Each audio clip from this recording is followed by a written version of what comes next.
America का यह फैसला केवल नीति परिवर्तन नहीं, बल्कि वैश्विक जलवायु व्यवस्था को हिला देने वाला फैसला है। अमेरिका ने पेरिस जलवायु समझौते से एक बार फिर आधिकारिक रूप से बाहर निकलने की प्रक्रिया पूरी कर ली है। यह कदम जनवरी 2025 में राष्ट्रपति डोनाल्ड ट्रंप द्वारा जारी आदेश के तहत उठाया गया है, जो 27 जनवरी 2026 से प्रभावी हो चुका है।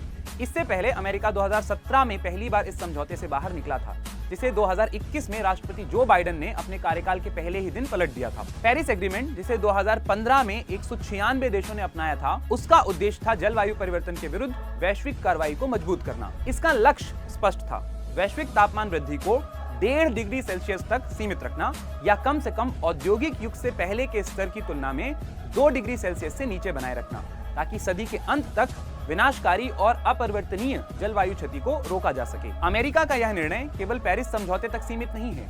अमेरिका ने वैश्विक जलवायु शासन की मूल संस्थाओं से भी बाहर निकलने की घोषणा कर दी है, जिनमें United nation framework convention on climate change, intergovernmental panel on climate change, दुनिया की सबसे प्रामाणिक जलवायु वैज्ञानिक संस्था और ग्रीन क्लाइमेट फंड शामिल है। इसके साथ ही राष्ट्रपति ट्रंप ने 66 अन्य अंतरराष्ट्रीय संगठनों को अपव्ययी, अप्रभावी या अमेरिका के लिए हानिकारक बताते हुए उनसे अलग होने की प्रक्रिया शुरू करने का निर्देश दिया है।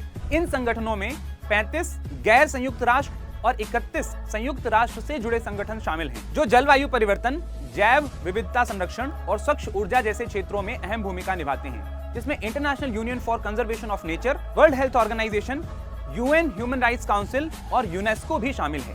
यह केवल एक नीतिगत या कूटनीतिक फैसला नहीं है, यह उस समय वैश्विक सहयोग से अमेरिका की स्पष्ट दूरी को दर्शाता है जब जलवायु संकट तेजी से गहराता जा रहा है।